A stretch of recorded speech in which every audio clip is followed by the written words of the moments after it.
আসসালামু আলাইকুম।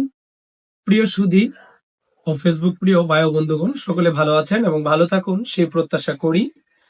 আজকে আপনাদের সম্মুখে একটি কবিতা নিয়ে আসছি। কবিতার নাম হচ্ছে শাড়ি। লিখেছেন ইন্ডিয়ান সুবোধ সরকার।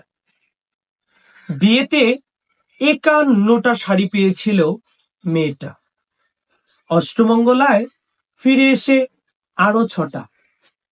এতগুলো শাড়ি মেয়েটা জীবনে কখনো দেখেইনি।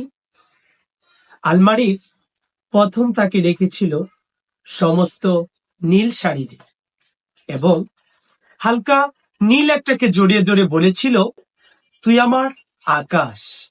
আলমারির দ্বিতীয় তাকে রেখেছিল সমস্ত গোলাপি শাড়ি দিয়ে, এবং হালকা গোলাপি একটাকে জড়িয়ে ধরে বলেছিল, তুই আমার অভিমান। এবং